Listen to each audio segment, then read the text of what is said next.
Welcome to Finding Faith in Fandoms, where Christian artists explore the spiritual themes and biblical parallels of our favorite stories. I'm your host, Jacqueline Tetrault, and today I'm happy to welcome back Amelia Smith. Hello, thank you so much for having me back, especially for this episode. I'm very excited. Me too. You're very welcome. We are recording this in December, and in the spirit of the season, we are going to discuss a Christmas classic, The Nutcracker. We'll be diving deep into the original story, The Nutcracker and the Mouse King by E.T.A. Hoffman, and a little bit into the ballet as well, because that's the version that is most well known. At Christmas time in the United States, you see and hear the Nutcracker everywhere. Even if you haven't seen the ballet, you would probably recognize some of the music from commercials or movies that have used it, and it just immediately makes you think Christmas. So, Amelia, do you want to share how you experienced the story growing up? Sure. So I first encountered the story through the ballet. I grew up in Boston, and for a while, for several years, my family would go to see the Boston Ballet's production of the Nutcracker every Christmas until it got too expensive. But I had friends who studied with the Boston Ballet. I got to see some of them actually on stage in the Nutcracker. There was a picture book that I had growing up that was like the story of the Nutcracker Ballet, and we also had Mikhail Baryshnikov's 1977 production that was filmed for TV on VHS, and we used to watch that a lot when I was growing up. So definitely was familiar with the music from a very young age, but also the ballet. It was sort of one of the first live performances that I really remembered seeing, and definitely sparked a love of performing arts and telling stories on stage. And there was something about the story that I think really resonated with me even as a kid that I wasn't really able to articulate until we started preparing for this episode, and I started thinking through, why did this story appeal to me so much? But there's a lot about it that I think is very appealing to people of all ages, but especially to kids. Yeah. Definitely. I think The Nutcracker was one of the stories that I went through a kind of phase of loving. Two things happened that coincided. My family got the first computer animated Barbie movie, Barbie and the Nutcracker, and around the same time, my elementary school music teacher gave us a unit on the Nutcracker. I don't know if she wrote them or found them somewhere, but she had lyrics to some of the songs, some of the music. Like, this is Tchaikovsky's Nutcracker, this is Tchaikovsky's Nutcracker. So I still think of those words when I hear the music.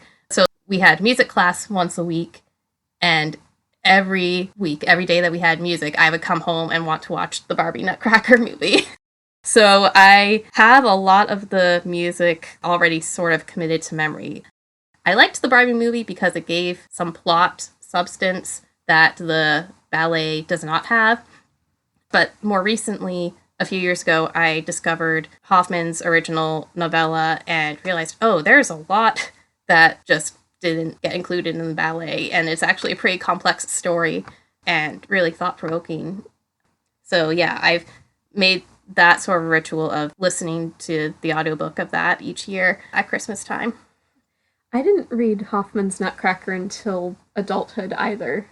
I came across a copy of it that was actually illustrated by Maurice Sendak, the author of Where the Wild Things Are and many other children's books. He was commissioned to design a production for Pacific Northwest Ballet in the 80s, and then made a picture book incorporating his design concepts into the illustrations for Hoffman's story.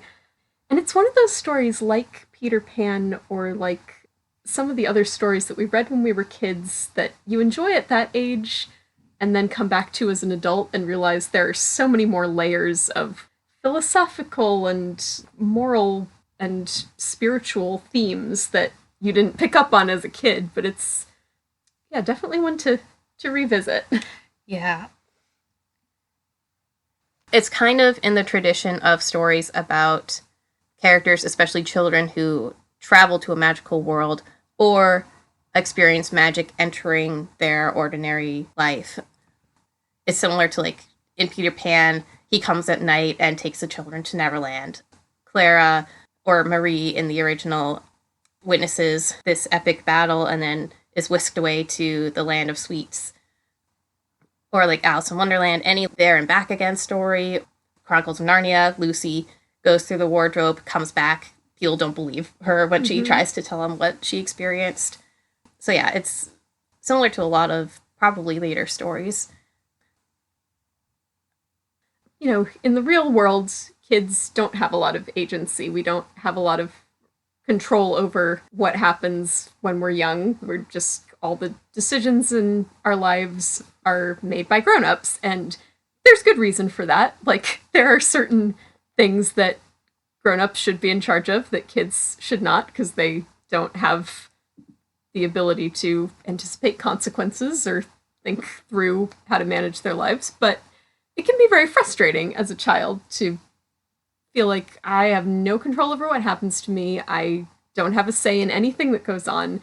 And these stories where children go into a world that is different from their own, usually that world needs their help in some way. Like, they're not just there, they are the hero of the story. You know, Lucy and her siblings are the people that Narnia has been waiting for to help deliver them from this reign of terror of the White Witch. The darling children go to Neverland, and Wendy is the mother that the Lost Boys have all been waiting for. I think as a kid reading those stories, it's so empowering to think, oh, somebody my age could actually make a difference. I can be the hero, I can be needed. And we see that in the Nutcracker, with Marie not just being a spectator to the battle between the Nutcracker and the Mouse King, but actually helping him to defeat his enemy and break the curse.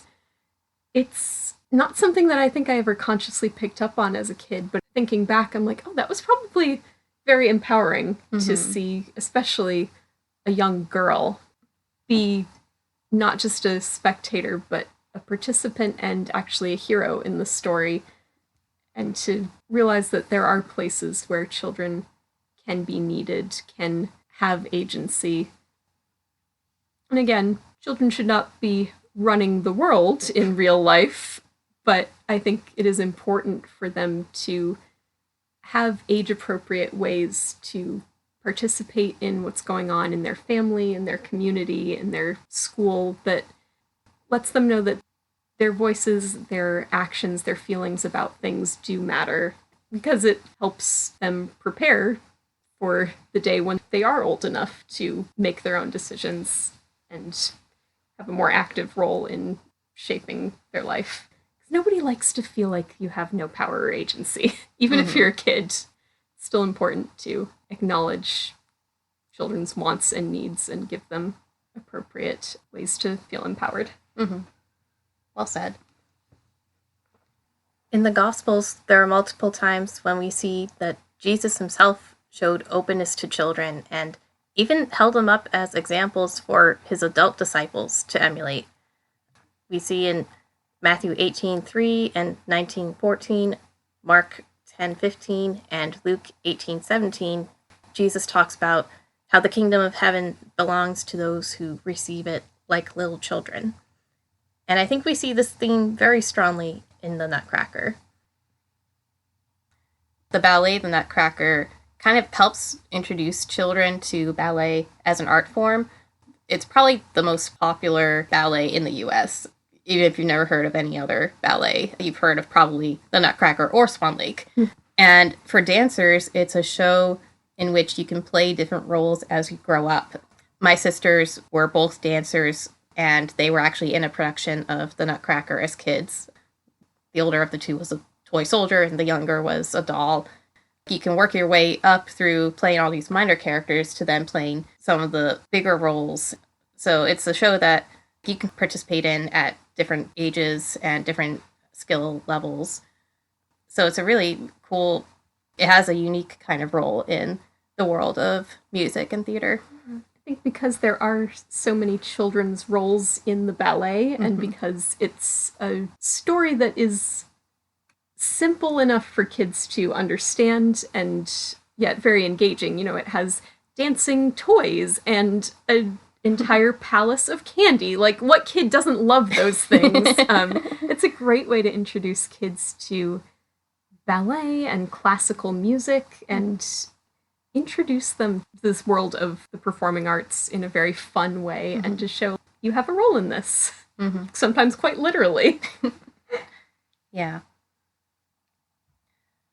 Before we start our deep dive, I do want to take a moment to acknowledge some elements of both the novella and the ballet that are problematic.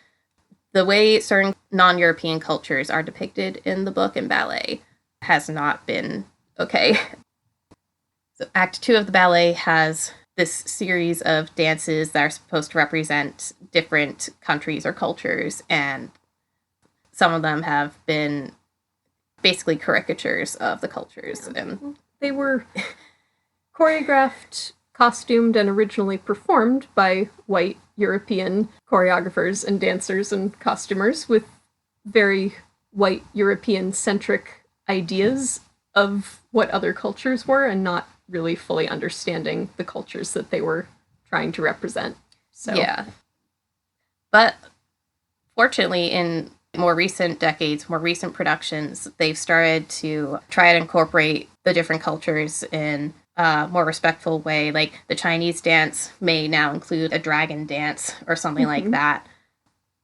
And sometimes productions will have references to the local culture, local geography as well. Yeah, there's some very cool... There's productions of Nutcracker all over the US that incorporate different tributes to local culture and local landmarks.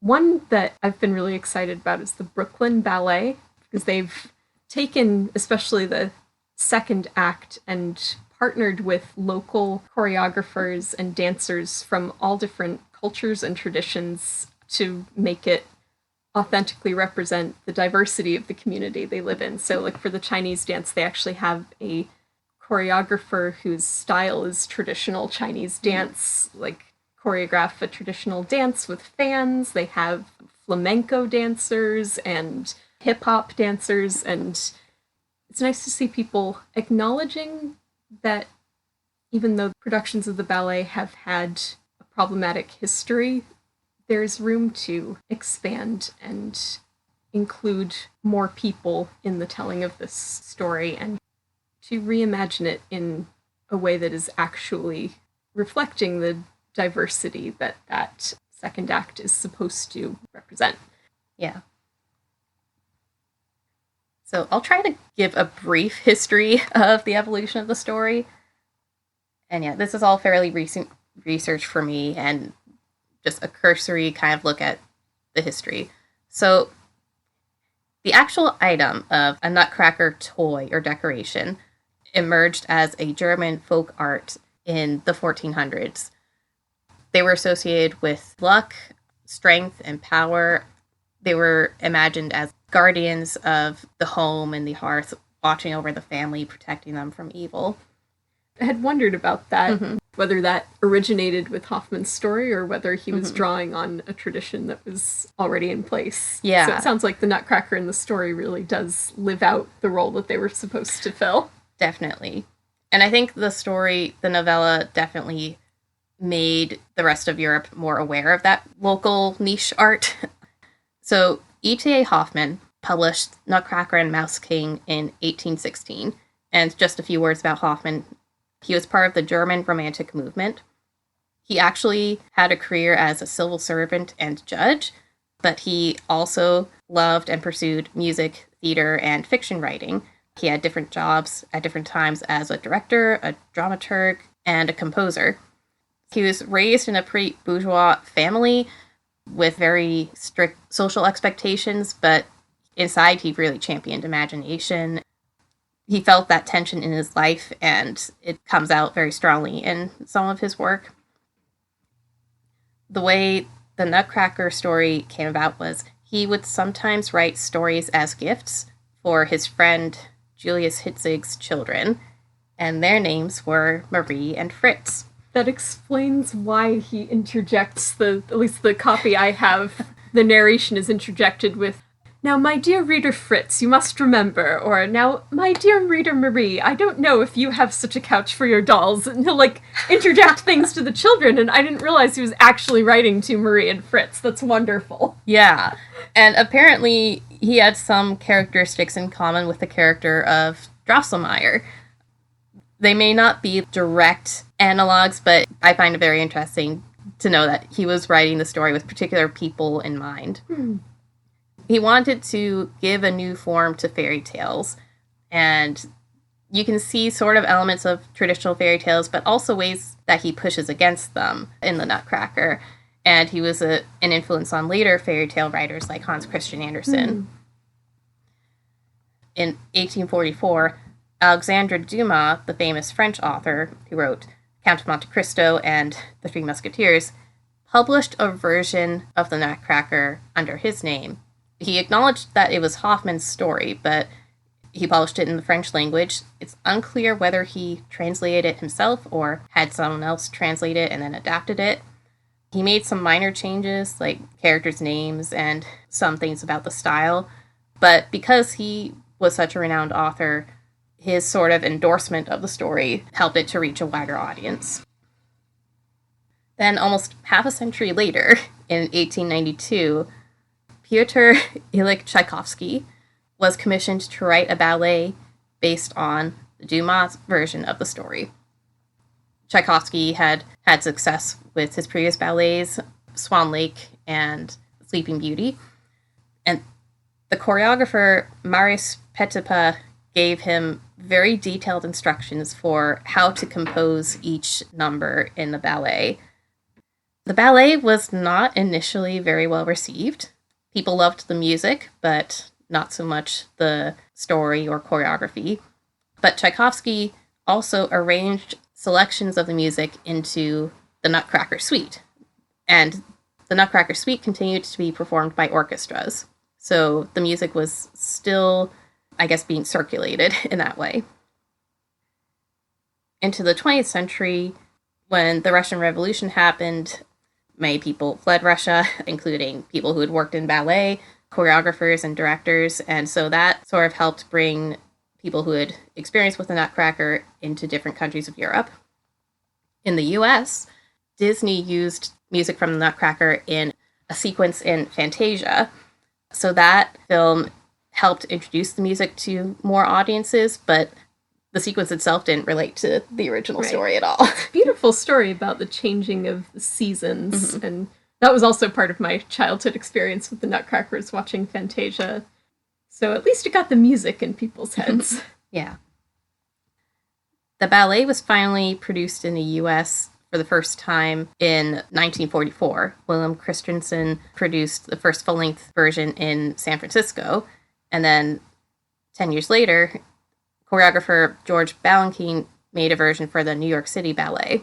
And his choreography is probably the best known in the US. Most of the big productions like Boston Ballet, New York City Ballet are based on Balanchine's choreography. Yeah.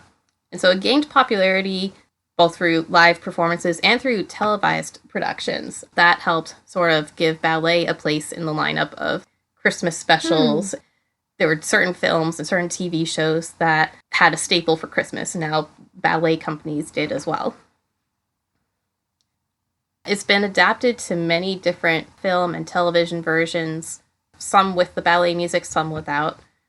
The most recent I know of is the Disney live-action version, which I don't think either of us were very thrilled with. Yeah. It would be nice to see a version of the Nutcracker that, like a live-action movie that is actually based a little more closely on Hoffman's story. Nutcracker in the Four Realms kind of veers off in its own direction. It had some interesting ideas, but too many ideas that didn't really get wrapped up. Yeah. I may be biased because I grew up with it, but I do have a special place in my heart for the Barbie movie. Fun fact. One of the voice actors is Tim Curry as the Mouse King. I did not realize, which is wonderful. And we know him from another Christmas movie that's not super well known, Beauty and the Beast, The Enchanted Christmas. He's the organ. Yeah, he is Forte, the evil composer. Oh, wow. Yeah.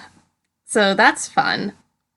Yeah, the Barbie movie, I guess it's similar to Hoffman's story in that it's kind of a coming of age for Clara. It's her journey of self-discovery. I think she's supposed to be a teenager in that version, so she's kind of in between childhood and adulthood. She's been sheltered, but wants to explore the world. During the battle, the Mouse King shrinks her, so she's tiny, and she has to learn to be brave and to take risks for the Nutcracker and the other friends she meets along the way. That version does have some parallels to the gospel narrative. The Nutcracker in that version was born a prince, but then lost his birthright, and he has to restore his kingdom and free his people from the Mouse King's regime. And that version does use the music from the ballet, and so it has dance sequences. And at first, Clara isn't very confident as a dancer. She has to be sort of coaxed into it by the fairies or whoever she's interacting with. But then by the end, she comes into her own and is able to do that. Is it the pas de deux? That's the sort of the climax musically. And then the curse in that version is broken by a kiss of true love. And part of the sequence of the pas de deux is that you see the entire land is transformed, like restored to its vibrancy, its full glory that it had lost. So even though it's very early CGI, it's pretty beautiful. I'm going to have to rewatch that. I remember seeing it once as a kid, and I was just very freaked out by the Mouse King and the mice, and I That's fair. Didn't really feel like watching it again, but I'll have to see if I can find it again. Now we can dive into the novella. We're introduced right away to two of the siblings in the Stahlbaum family. The name Stahlbaum means steel tree, which I think has some symbolism. The protagonist, of course, is Marie. She is 7 years old, and I think her name is significant because it's a version of Mary, the mother of Jesus. And the story starts on Christmas Eve. It's almost like the opposite of how a fairy tale would traditionally start, with once upon a time, which is pretty ambiguous about time and place. It starts very specifically on Christmas Eve. Marie and her brother Fritz are waiting. Instead of Santa Claus or St. Nicholas coming, they say that it's the Christ child who gives the children their gifts through their parents. I like that idea, sort of like a halfway between parents giving gifts and the idea of Santa or someone dropping off gifts mysteriously. Apparently it is in older German tradition. The way that the children especially talk about the Christ child, I think, is very sweet, and seeing him as someone who cares about them, someone who wants to be involved in their lives and knows them is, I think, a very sweet way for kids to start thinking about Jesus as someone who does want to have a relationship with them and does care about them. Yeah, and while Marie and Fritz are imagining what he might bring them, their older sister Louise tells them that they should trust that the Christ child knows their wants and needs even better than they do. And that's a bit of wisdom that applies to all ages. Christmas, of course, is when Jesus comes into the world through the incarnation. And in this story, it's the night that the Nutcracker, who I have come to see is a Christ figure, arrives in their home. Now, the Nutcracker is one of many gifts they receive. He is meant to serve the three children equally by cracking nuts for them to eat. But Marie takes a particular liking to him, and so their father entrusts his care to Marie. Which we saw is very significant with her being named Marie, and she is the one who is chosen to take care of this Christ figure, who at that point is very small and helpless, and she even carries him around and rocks him like a baby. Yeah, and it's said that the Nutcracker is quite ugly. He's kind of misshapen and disproportionate, but she likes him in spite of that. In addition to the nuclear family of the Stahlbaums, they have a guest and family friend, Christian Elias Drosselmeyer, who apparently is the children's godfather. And I realized there might be a significance to that role because godparents are supposed to instruct and guide their godchildren in their spiritual lives. Drosselmeyer is kind of an ambivalent character in the way he interacts with the children, but he does teach them and instruct them in certain ways. And he is usually depicted as the one who gives Marie the Nutcracker. So in that way, he is sort of introducing her to Christ. Yeah. His name is interesting, too. Christian being Christ follower, obviously, and then Elias is an anglicization of Elijah. So he's preparing the way for the Christ figure. And he's a judge, but he is also very good with machinery and mechanics, like clockwork.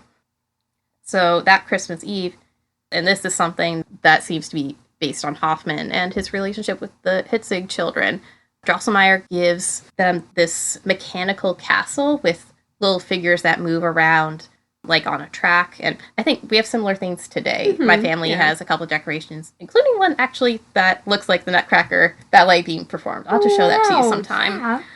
And it's beautiful, but Fritz and Marie grow tired of it after a few minutes because the little characters in and around the castle can't do anything that is off of the track. Fritz has this conversation with Drosselmeyer asking, like, what can they do?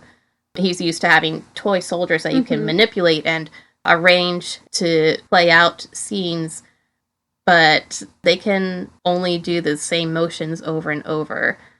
And I realized there's probably symbolism in that, and maybe on the Enlightenment idea of God as a watchmaker, someone who winds up the universe but then lets it just run on its own. This is also during and after the Industrial Revolution, which had such an emphasis on utilitarianism and repetitiveness of mass production and mechanization. The castle itself is beautiful, but it has no room for creativity, improvisation. It can't deviate from what's expected. And also, all the children's toys that they receive are kept locked in a glass cabinet. They aren't where they can access them easily, and some of them seem to be more for display than actual playing. The first part of the plot is pretty well known. The Nutcracker is broken at one point by Marie's brother. That night, she goes down to check on him, or maybe falls asleep in the family room. But then she wakes up. She sees Drosselmeyer on top of the clock, watching over what's happening. And the fact that Drosselmeyer is sitting on top of the clock, able to see everything, but not doing anything, not intervening or participating in the action, may also be alluding to the idea of God as a clockmaker who sets things in motion, but then doesn't do anything once the action has begun. It's a very pessimistic Enlightenment outlook. The Nutcracker and the other toys come to life, and these mice come out, and a battle unfolds between the mice and their leader, the Mouse King, and the toys. In the original version, the Mouse King has 7 heads. I read that there's actually a reason for this. There is a term, originally in German, a rat king referred to when several rats' tails became tangled up. Like, if they got stuck in something sticky that caused them to stick together, then you would have, like, a whole mass of rats. Yeah. Yeah. So that would be called a rat king. At least that's how it ended up being translated into English. Yeah. But the idea of 7 heads is also something that we see in the Bible. In Revelation 13, there's a 7-headed dragon. And some general symbolism for mice is that they're hungry, they're greedy, and they're kind of insidious because they will make their homes in people's houses. I think we've both experienced hearing rats or mice in attics or places like that. Or in the walls of my bedroom while reading Hoffman's Nutcracker. It was a very immersive experience, but not really a good one. Yeah. So Marie is a spectator for most of the battle. She witnesses how the Nutcracker, even though the dolls urge him to stay in the cabinet where he will be safe, he insists on going out and leading the troops, like Fritz's toy soldiers, in the battle.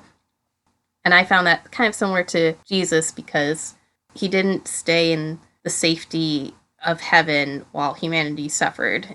he chose to enter into that experience of suffering through the incarnation. I just remembered a little tiny detail from that scene where the Nutcracker is going into battle.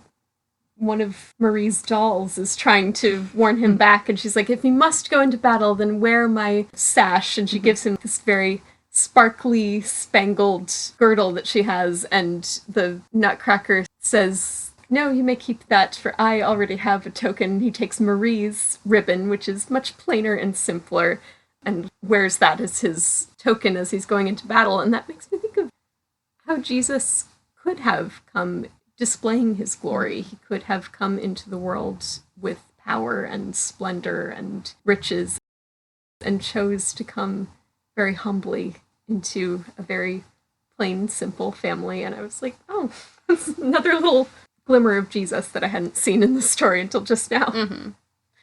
Yeah. The Nutcracker has a kind of chivalry, and he seems to look to Marie as his lady. She's a child, but it's a very innocent kind of love between them. But yeah, he's already devoted to her. Ultimately, the Nutcracker's forces retreat and basically fail him in battle. Maybe possibly like how the apostles failed Jesus when he was arrested. Marie finally intervenes in the battle. She saves the Nutcracker by throwing her shoe at the Mouse King. But then at some point, she crashes into the glass cabinet, loses consciousness, and almost bleeds to death. Yeah, so kid. Yeah, so then she wakes up as confined to bed for a few days. Her parents think that she was just dreaming. But while she is convalescing, Drosselmeyer visits and tells Marie and Fritz the story of how the Nutcracker became so ugly. So we get a story within a story called The Tale of the Hard Nut. This is the most satirical part of the story. One writer called it an anti-fairy tale. The characters are kind of absurd. I feel like there is symbolism, but it's not always easy to interpret. From the title, you already get some symbolism. There's this expression, a hard nut to crack. That's a difficult task that has to be accomplished. I do think that the backstory has some parallels to the Salvation story. It begins with two competing parents, the queen of this faraway land and Lady Mouserynx, who claims to be royalty.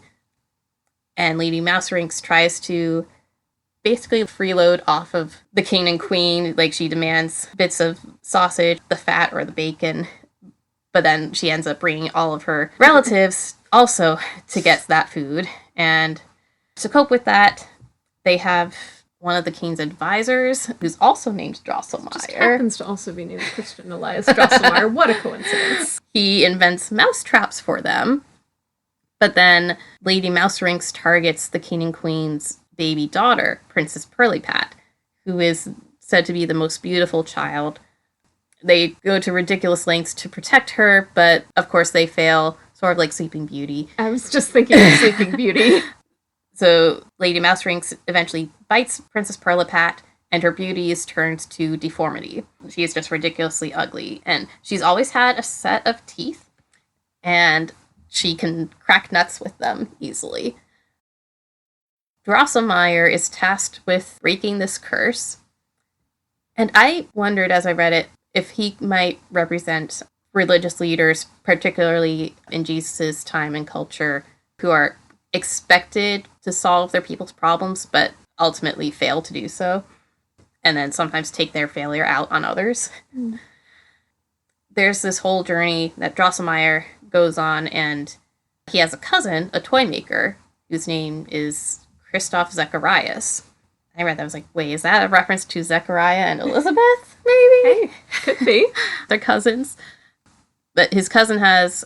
I think it's his cousin's son. So okay, yeah. Nephew-ish. Once Second removed, cousin. yeah. I don't know. Anyway, they find out that to break the curse, Princess Pirlipat must eat a nut called the Krakatook. In one animated version that I watched, they called it the Krakatooth.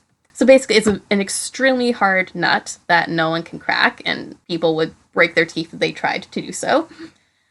But the toy maker just happens to possess this nut. He thought that it was unimportant, but it turns out to be extremely valuable to them. So I read that and was like, that like the stone that the builders rejected becomes the cornerstone. Like the thing that's overlooked becomes what's most important. And part of the conditions is the nut has to be cracked by a young man who has never shaved and doesn't wear boots.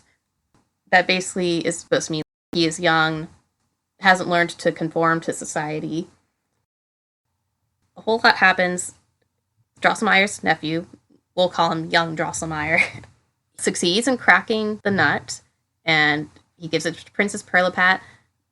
The curse is lifted from her, but he also has to take 7 steps backwards with his eyes closed. Yes. And not stumble to complete the curse breaking. And Lady Mouserings trips him up. Literally, I think. Mm-hmm. She dies, but then because he messes up, the curse comes upon him, and so he's transformed into the ugly Nutcracker. We forgot to mention, the king was offering Princess Pirlipat's hand in marriage to whoever would free her from the curse, and she's pretty much grown up by this point. But once the Nutcracker becomes ugly, they reject him, they want nothing to do with him, so they don't keep that promise. So like Jesus, he takes on this curse and the suffering that it causes, and Pirlipat is the archetype of the false bride, false lover, and now he has to find the true bride. Mm-hmm. Which we see in lots of fairy tales, like Cinderella. She's the true bride because her foot is the one that fits the slipper.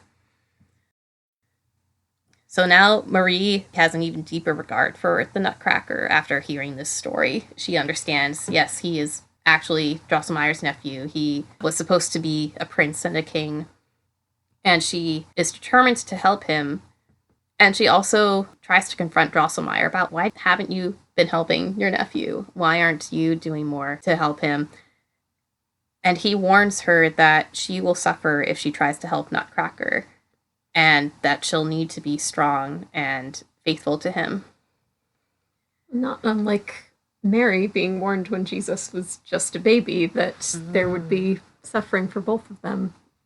Simeon telling her in the temple, a sword will pierce your own soul too, or your own heart too.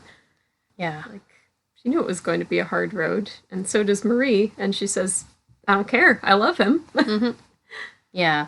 And Marie's family is vaguely aware of what she's going through. She talks about it, but they don't believe her. Fritz is sort of back and forth about whether he believes her or not.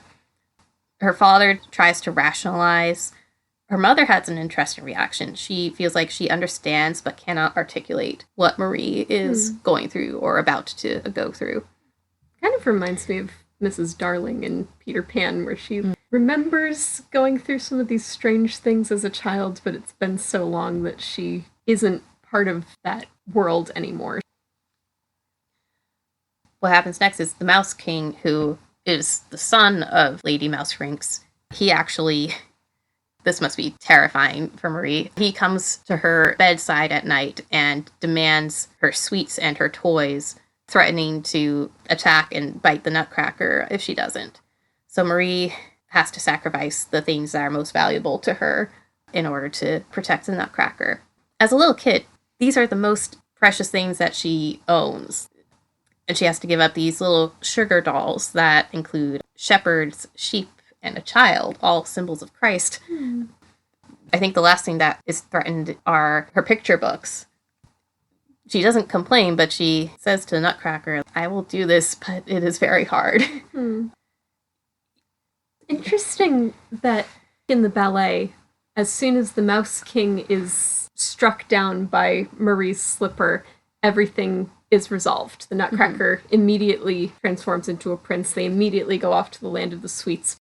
But in Hoffman's story, the Nutcracker is victorious in that battle, but the war is still ongoing, which is very reflective of what we see in the Gospels. Like, Jesus defeats death on the cross. He rises again, and yet we're still here in this ongoing story. There's still suffering in store for his followers and the people who love him.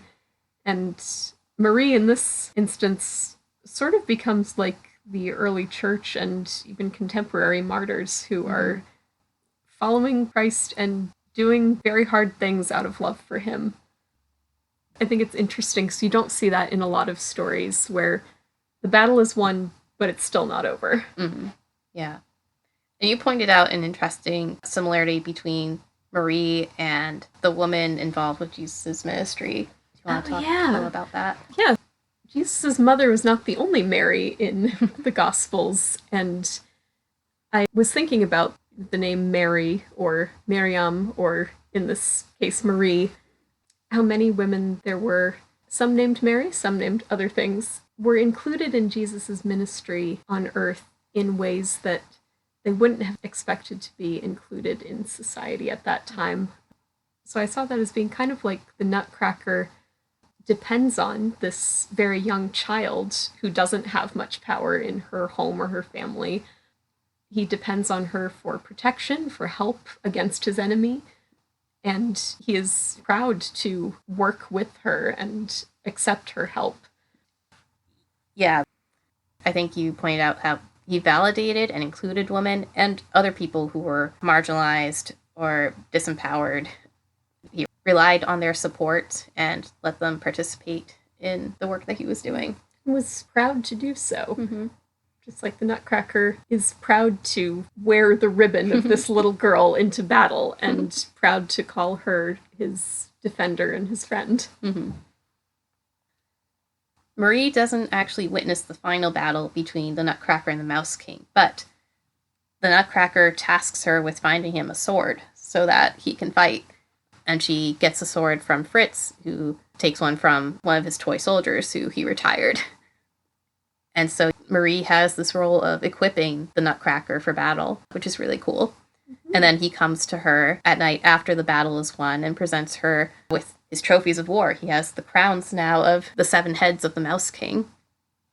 And then he invites Marie to come to his home, the land of the dolls, or land of the sweets. So yeah, she goes on that magical night journey. Which is funny little connection to another literary work we mentioned earlier. The way they get there is going through the sleeve of her father's coat, which is hanging in the closet. And Marie's like, it's late at night. I haven't had enough sleep yet. And the Nutcracker's like, all right, we'll take the shortcut. And he pulls down a ladder from the sleeve of her father's coat, and they crawl up the sleeve to get there. They're going through a wardrobe full of coats, which kind of makes me think of Narnia. Yeah, absolutely. There's a lot that she sees in this other world. And part of it actually looks like a garden that she had imagined and hoped that Drosselmeyer would make a sort of model of. But the Nutcracker says she herself is more likely to make something like that. I wondered if that sort of parallels the Jewish religious leaders and the early Christians, how they ended up doing the kinds of things that they expected their leaders to do as far as ministry and cooperating with the plan for salvation. Yeah, caring for the poor and bringing about justice. Mm-hmm. That's, very interesting. Yeah. Marie sees the sugar dolls that she sacrificed now seem to be restored and alive. And they're going through this beautiful land where there's a river of lemonade and everything's made of candy or beautiful things. A couple interesting points of Marie's grand tour of this land. At one point, Marie looks down in the body of water and sees a beautiful girl. At first, she thinks it's Princess Pirlipat, but it turns out to be her own reflection. She doesn't recognize her own beauty, which shows how much humility she has. And humility is a trait that is associated with Mother Mary because of the idea that she's the antithesis of Satan, who is known for his pride and wanting to be above God. When they come to one of the cities, people of every kind that can be found in the world are there, which sounds kind of like the multitude in Revelation, like people of all different kinds, all different ethnicities and cultures. And all different stations. I think they also mention people of different occupations, and I love that image that the Nutcracker's kingdom is full of people from all different parts of the world, all different walks of life, just like the kingdom of God. And at one point, There's a scene of conflict and people are fighting in the streets. And it ends with someone shouts the word conditor. In my translation, it's pastry cook. I don't know what conditor means, but I think I have a weird translation. Like confection or something like that. Anyway, someone associated with the making of the things that are very important in their world. I think the implication is that they are made of candy and pastries, and so the person who made them is like their idea of God. Think of your maker. Yeah, so the conflict ends when people think of God and the last things, like your final destiny.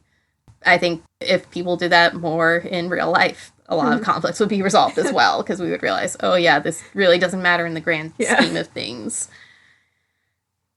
The Nutcracker, who, by the way, is still in his ugly, cursed state, brings Marie eventually to this palace where his sisters live, and they welcome him home, and they embrace Marie as his savior, in the sense that she helped him defeat the Mouse King. It looks like it's going to be a wonderful scene of feasting. They're cooking and baking, and they invite Marie to help them with that, participating in service. But then that chapter ends very ambiguously. Marie seems to be falling asleep or waking up from a dream. The last chapter feels almost like a Hayao Miyazaki movie. It's not totally clear what's real and what's imagined. And Marie kind of experiences what Mary Magdalene experienced on Easter Sunday, what the early martyrs experienced trying to witness to Jesus, or anyone who has had a divine revelation or a mystical experience and cannot get other people to believe them or understand what they saw or experienced. They ridicule her, they think that she is either lying or delirious or dreaming. Eventually they start to threaten her with punishment for suggesting that the Nutcracker, something that is clearly not alive, could come to life. Sort of like suggesting that a dead body could be resurrected.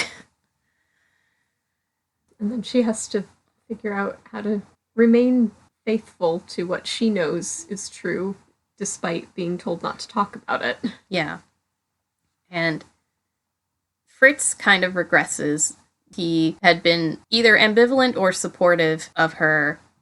He seemed willing to believe Drosselmeyer's story when he heard it, and he seemed curious and willing to believe, but then he kind of turns on Marie and ridicules her with the rest of the family. And even Drosselmeyer supplies logical explanations for the evidence that she has. Like, the 7 crowns from the Mouse King, he says, are just toys that he gave her, or something like that. So he makes me mad. Yeah. in the original story. He's not as much of an ally as you want him to be. Yeah. He's very inconsistent, too. It seems like he is encouraging the children by telling them this story of the Nutcracker, and he does, at one point, say something to Marie that is encouraging her that, you know, things have to happen a certain way, but you can help the Nutcracker. Mm-hmm. But then he's not taking her side, even at the end. Like, come on, dude. Yeah, he may be testing her faith and commitment, or trying to challenge her in a formative way. I don't know. So some time passes. The exact timeline is a little ambiguous. One day Marie is looking at the Nutcracker and speaks out loud, professing her love and saying, unlike Princess Pirlipat, she would love him despite his ugliness. That is the point when the curse breaks, and all of a sudden, Drosselmeyer's nephew arrives at their house as a guest to be introduced to the family. And so he meets all of them, and he shows off his ability to crack nuts, but he is now a handsome young man, or boy, his age is ambiguous as well. And when they finally have a moment alone, he speaks to Marie about what she did for him and asks her to marry him and be his queen in his kingdom. That last chapter is so weird. Because they say at the beginning Maria's only 7, and it doesn't seem like that much time has passed. It's very ambiguous the way it's written. It's like, how much time is passing? Is it years that this is going on? Or is it a couple of weeks? And then when the Nutcracker, or when young Drosselmeyer arrives, he's described as a young man, but he's small, and it's like, okay, maybe some years have passed, but then he's giving Marie toys, which seems like the way you would greet a child. And her parents tell them after dinner, yes, go on and play, children. I'm like, how old are these children? I really hope that some years have passed and they're, calling them children in the way that people back in the day called anyone who wasn't married children. Yeah. I really hope that. Because then they get engaged. Yeah. And their engagement lasts a year and a day. I'm like, she better not still be 7. Yeah, but then eventually he comes back for her and takes her to his kingdom, which is the ending that we as Christians are waiting for Jesus to do for us. And that, too, could be sort of ambiguous, because the last line of the story talks about Marie being said to still be the queen of a beautiful kingdom full of all sorts of wonders that you can see if you have the right sort of eyes to see them. Yes. So it could be that the year and a day is symbolic, and it was actually like several years, and they are living a fairly ordinary life, but she has this, still childlike wonder. They still share this sense of imagination and joy in the life that they have, even if it's not a literal kingdom of sweets. Or she could be an 8-year-old queen of a kingdom of dolls in a palace of candy. Who knows? Yeah. It's a very thought-provoking story. I feel like there's a lot to unpack. I'd love to take a class just on this book, or see a webinar or a lecture about it. But yeah, I think we can extract a few different spiritual themes from it. You had mentioned a few to me. Do you want to? Well, the first one, kind of segueing from that ending line, was the idea that there is a world beyond ours. There is the reality that we live in, but there is something in us that longs for something greater, something more beautiful, where the broken things are restored and conflict is resolved and things are made right and are more glorious and wondrous than we can imagine. And I feel like we see little glimpses of it here in moments of intense beauty and moments where we're enjoying the beauty of nature or have a really wonderful time of fellowship with loved ones. Like, we see glimpses of that kingdom and we think, God, I wish it could be like this all the time. And I think that's part of the appeal of these stories, where you go into another world. And the world that the Nutcracker takes Marie to is everything beautiful and wondrous that a child could imagine. Like, it's Christmas all year round, and everything is made of candy, and all your toys that you pretend are alive and are your friends are actually alive and your friends, and you're a princess. Yes, that sounds silly, but it also is, I think, even as we outgrow those sorts of dreams, we do still long for a world beyond ours that is beautiful and is wondrous, and that is essentially what we are promised in the resurrection, is that we are children of God and heirs of the kingdom. We are princes and princesses through Jesus' sacrifice for us and adoption into God's family, and we are co-heirs with Christ of this glorious kingdom. Do you want to talk about if we have eyes to see this kingdom, which is already here and still something in the future too? Yeah. I think it comes through pretty clearly the importance that Hoffman places on the imagination, creativity, beauty, and how that is contrasted with the rigidity of social custom, rationalism, repetition, utility. It's sort of about Marie learning to see the magical, the unusual, and the line from the ending, those who have eyes to see, that makes me think of what Jesus says to his disciples when they ask him to explain his use of parables. And yeah, you need to have a certain insight or imagination or openness both with regard to art and with regard to life and seeing God in our lives, seeing the true, the good, the beautiful. One of the other themes that stood out to me as I was rereading the story in preparation for this was this idea of Marie loving something that is ugly and something that is broken. I had not really thought of this until recently, but the description of the Nutcracker being this ungainly, misproportioned thing that everybody is constantly saying is ugly and silly looking reminded me of Isaiah's description of the suffering servant. He had no beauty or majesty to attract us to him, nothing about his appearance that we should desire him, and yet Mary did, and many other people did and do, because they're able to see beyond the appearance. And that's also what Jesus does for us, loving us despite the ugly ways that we act sometimes, despite the fact that we are broken and hurting. He chooses to see the good and, like Marie, to love us even in that state. And by his love, we are transformed and redeemed into something beautiful and something whole.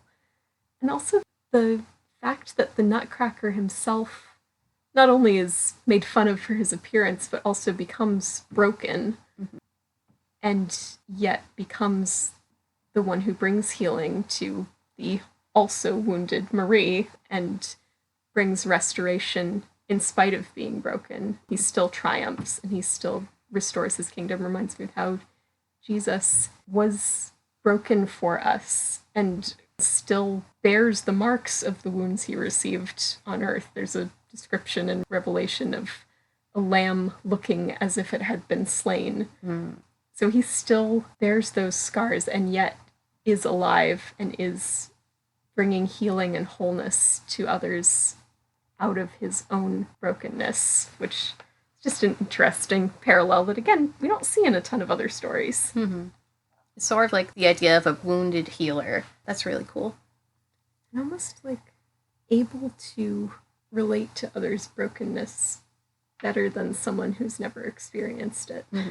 Yeah. It seems like a good example of the transforming power of love. Marie or Clara's love for the Nutcracker restores his true form, but then also his love for her uplifts her to the role of princess or queen. And yeah, by the end, I think she's grown a lot, spiritually, emotionally. I mean, she's already pretty mature at the beginning, but I think by the end, even more so. Yeah, the last chapter talks about how she no longer plays, but she's contemplating the Nutcracker and thinking about all that she's been through, not unlike Mary, treasuring up and pondering things in her heart. And yeah, there's definitely a new maturity and a new confidence in herself, too, that even if other people don't believe what she's saying, she knows what she's experienced. She knows what she has made possible. She knows the sacrifices she's made and understands their worth, even if other people don't see it.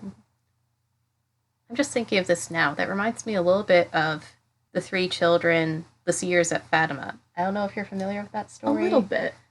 Lucia, Francesco, and Jacinta, three little shepherd children who saw the Virgin Mary and an angel in Fatima, Portugal, and people didn't believe them when they shared what they had seen until eventually they did, and there were all these miracles that happened, but they were no longer as innocent as they were before because they had new knowledge of the depth of sin and the consequences of sin, but they started intentionally making sacrifices in the ways that they could on behalf of sinners or praying for the conversion of sinners. And that's a lot for a child to take on.